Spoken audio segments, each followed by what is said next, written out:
বলেন। আবার প্রশ্ন ছিল, এখানে ভারতে একটা আছে, রাজনৈতিক কি সংগঠন জানি না, জামাতে ইসলামী হিন্দ বল, ঠিক আছে? হুম। তো ওদের অনেক সদস্যরা এদিকে দাওয়াত দিয়ে বেরোচ্ছে, বলছে ওরা একামতের দিন তৈরি করবে। এ, আমাদেরকে সব দাওয়াতে কাজ শেখাচ্ছে এবং তাদের সদস্য হিসাবে নেওয়ার চেষ্টা করছে। তো স্যার, এটা সম্পর্কে বলবেন। আর আমরা কি এখন কোন আমিরের মধ্যে আছি? রাসূল সাল্লাল্লাহু আলাইহি ওয়াসাল্লাম বলেছেন যে আমিরের আনুগত্য ছাড়া দিন কাটাবে না, রাত কাটাবে না। তো আমরা ভারতে এখন কার আনুগত্য করছি, আমাদের আমিরকে? এবং আমরা কিভাবে ইসলামী রাষ্ট্র তৈরি করবো স্যার, যেটা এটা জানাবেন স্যার, দয়া করে। জাজাকাল্লাহ খায়ের।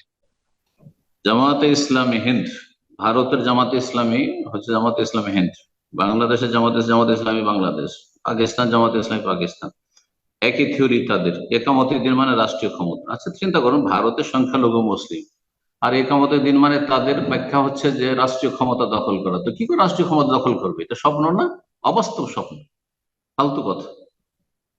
আর তারপরে দিনের দাওয়াতের নামে তারা দিনের দাওয়াত করে না, তারা দিন ইসলামের কোরআন সন্ন্যার তারা প্রতিনিধি নয়।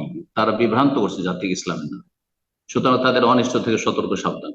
আমার নয়টি আলোচনা আছে ধারাবাহিক, 9টির আলোচনা রয়েছে জামাত ইসলামী সম্পর্কে। সবগুলি শুনবেন, তাহলে বুঝতে পারবেন এই পথভ্রষ্ট জামাতের অসারতা, জি, এবং গুমরাহিগুলি।